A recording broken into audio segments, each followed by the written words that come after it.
जो वीडियो है it's about seasonal work and seasonal workers.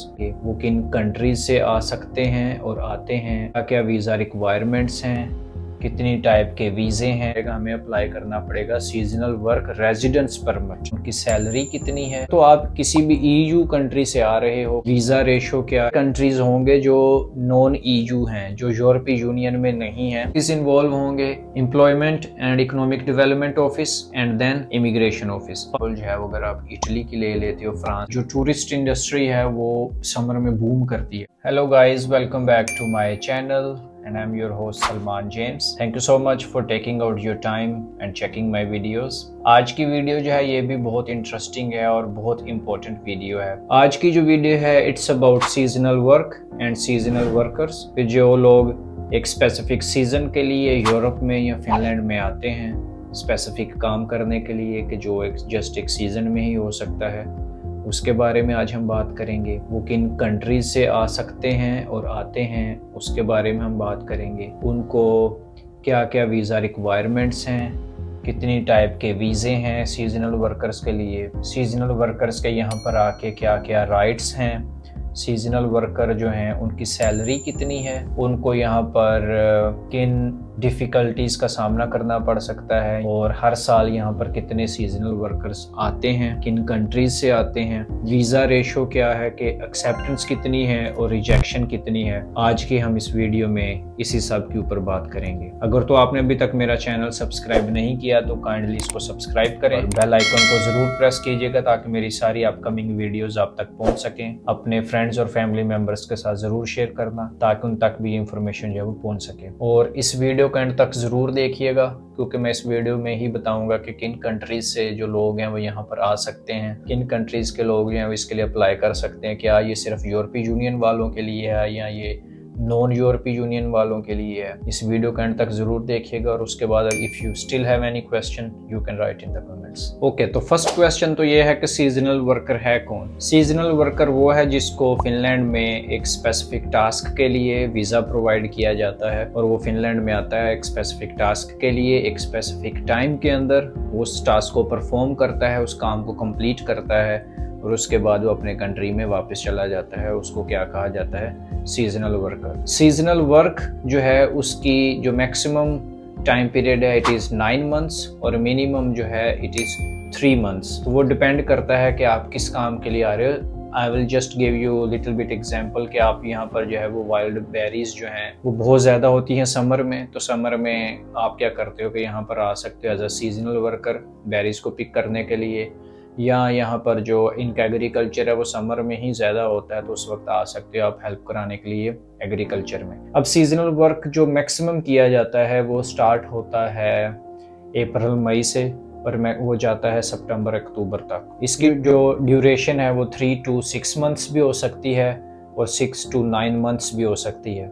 लेकिन अगर आप इसको वीज़े को एक्सटेंड करवाना चाहो तो वो पॉसिबल नहीं है, इसमें उसको ये एक्सटेंड नहीं करेंगे। Then you have to go back to your country and then you have to apply once again for the seasonal work. अब जो सीजनल वर्क है इसमें 3 तरह के सर्टिफिकेट्स, वीज़ा और रेजिडेंस कार्ड जो है वो आपको इशू किया जाता है। उसकी 3 टाइप्स हैं, 3 कैटेगरीज हैं और वो डिपेंड करेंगी कि आप किस कंट्री से आ रहे हो। अगर तो आप किसी भी ईयू कंट्री से आ रहे हो कि जिनको तो ऑब्वियसली वीज़े की ज़रूरत नहीं है फिनलैंड में आने के लिए, जो ऑलरेडी यूरोपीय यूनियन के अंदर है, उन कंट्रीज़ में से अगर आप फिनलैंड में आते हो एज अ सीजनल वर्कर तो फिर आपको जो है सीजनल वर्क का जो रेजिडेंस परमिट है उसकी ज़रूरत नहीं है। If you are going to work here maximum 90 days, अगर तो आपका टास्क जो है वो सिर्फ 3 महीने का है और आप अगर यूरोपीय यूनियन से आ रहे हो तो फिर आपको जो है वो रेजिडेंस परमिट के लिए अप्लाई करने की ज़रूरत नहीं है। आपको जस्ट किसके लिए अप्लाई करना है? Seasonal workers certificate. वो आपको क्या करेंगे? एक सर्टिफिकेट दे देंगे क्योंकि आपको फिनलैंड में एंटर होने के लिए वीज़े की ज़रूरत नहीं है, लेकिन क्योंकि आप यहाँ पर काम करने लगे हो और आपका जो काम है मैक्सिमम 90 डेज़ का है तो उसके लिए आपको क्या चाहिए होगा? सीजनल वर्कर का सर्टिफिकेट चाहिए होगा। अब हम बात करेंगे कि सीजनल वर्क वीज़ा, ये वो सारे कंट्रीज़ होंगे जो नॉन EU हैं, जो यूरोपीय यूनियन में नहीं हैं, जिनको फिनलैंड आने के लिए वीज़े की ज़रूरत होगी। अगर आप उनके रेजिडेंट हो तो वहाँ से अगर आप फिनलैंड में आते हो तो आपको जो है सबसे पहले तो सीजनल वर्क वीज़ा चाहिए होगा। तो वो आपको क्या करेंगे, वीज़ा अप्लाई आपको करना पड़ेगा।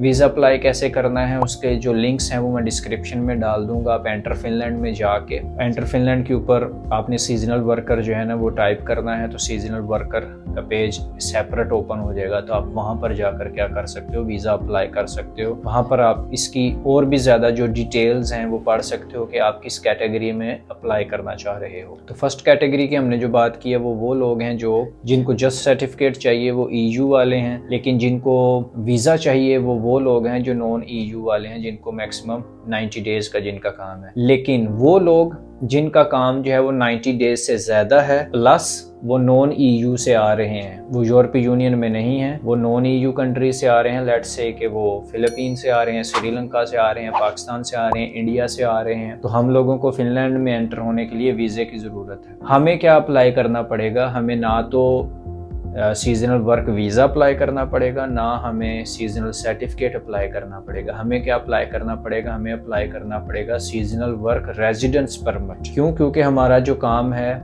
It is more than 90 days, 3 महीने से ज़्यादा है। मैक्सिमम जो है वो 9 मंथ्स का काम है और हम यूरोपीय यूनियन में नहीं हैं। इसलिए हमें क्या अप्लाई करना पड़ेगा, हमें अप्लाई करना पड़ेगा seasonal work residence permit. Seasonal work residence permit किस तरह से अप्लाई करते हैं उसका भी जो लिंक है वो डिस्क्रिप्शन में मैं लिख दूंगा। But still if you have any problem और if you have any question you can write in the comments and I will try my level best to reach back to you। लेकिन अगर आप comments में नहीं लिखना चाहते तो you can also send me an email, वो है asksalmanjames@gmail.com। ओके, जो रेजिडेंस परमिट है फॉर सीजनल वर्कर्स वो मोस्टली होता है 6 to 9 मंथ्स। अगर आपका काम जो है ना वो चलेगा तो फिर आपको जो है वो सीजनल वर्क रेजिडेंस परमिट चाहिए। रेजिडेंस परमिट जो है उसका डायरेक्ट जो डिसीजन है वो इमिग्रेशन नहीं करती, उसका डिसीजन जो है वो 2 पार्ट्स में होता है। वो यहाँ का ते ऑफिस जो employment and economic development office जो है वो पार्शियल डिसीजन करेगा,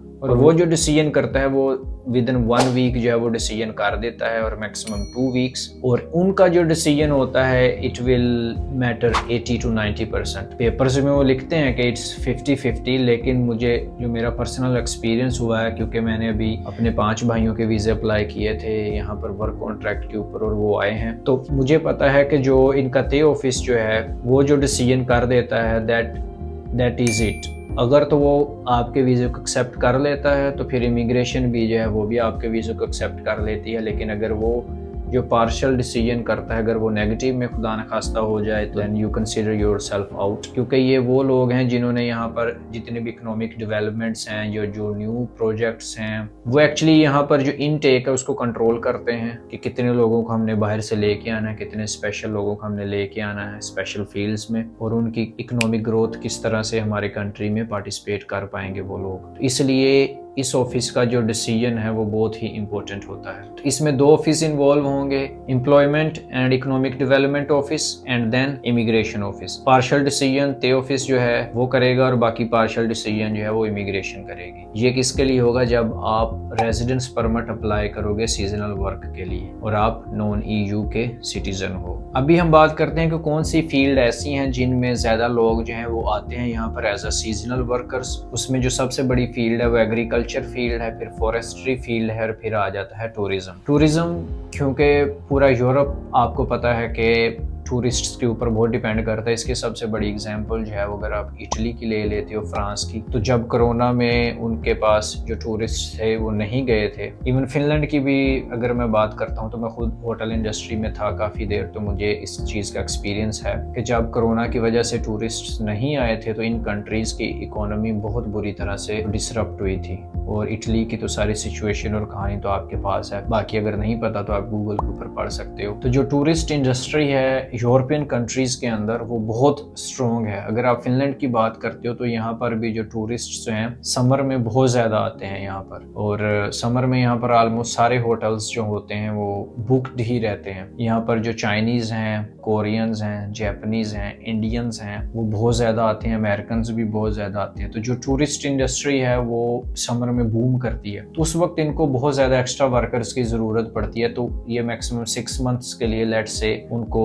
सीजनल वर्कर्स के तौर पर ले लेते हैं और बाद में उनको वापस जाना पड़ता है। उसकी एक और बड़ी वजह भी ये है क्योंकि समर में जो इनके नॉर्मल एम्प्लॉइज़ हैं वो क्या करते हैं, समर वेकेशंस पे चले जाते हैं। तो जब वो समर वेकेशंस पे जाते हैं तो उन लोगों को क्या करना पड़ता है, फिर उनको सब्स्टिट्यूट करने के लिए उनको इस तरह से वर्कर्स जो है ना वो रिक्वायर्ड होते हैं। ओके, जो एग्रीकल्चर और फॉरेस्ट्री फील्ड है उसके अंदर डिफरेंट फील्ड्स आगे से आ जाती हैं, जैसे कि वाइल्ड बेरीज पिकिंग आ जाता है, फिर जो है वो पिग प्रोडक्शन आ जाता है, कसूर जो होते हैं कुछ लोगों के अपने फार्म है यहाँ पर, उनको पालना होता है। उसके अलावा कैटल शीप जो है गाय भैंसें, उनको पालने के लिए भी लोगों को यहाँ पर जो है ना वो लोग चाहिए होते हैं। कंस्ट्रक्शन के लिए जो है ना वो भी वर्कर्स चाहिए होते हैं। और भी बहुत लंबी लिस्ट है इसके लिए जो सीजनल वर्कर्स के हैं, तो वो मैं डिस्क्रिप्शन में लिख दूंगा, तो काइंडली डिस्क्रिप्शन को जरूर पढ़ लीजिएगा। तो यहाँ पर जो मैक्सिमम सीजनल वर्कर्स आते हैं वो ज्यादातर जो है मैक्सिमम थाईलैंड से आते हैं, उसके अलावा फिलीपीन से बहुत लोग आते हैं, उसके अलावा श्रीलंका से बहुत सारे लोग आते हैं। तो अभी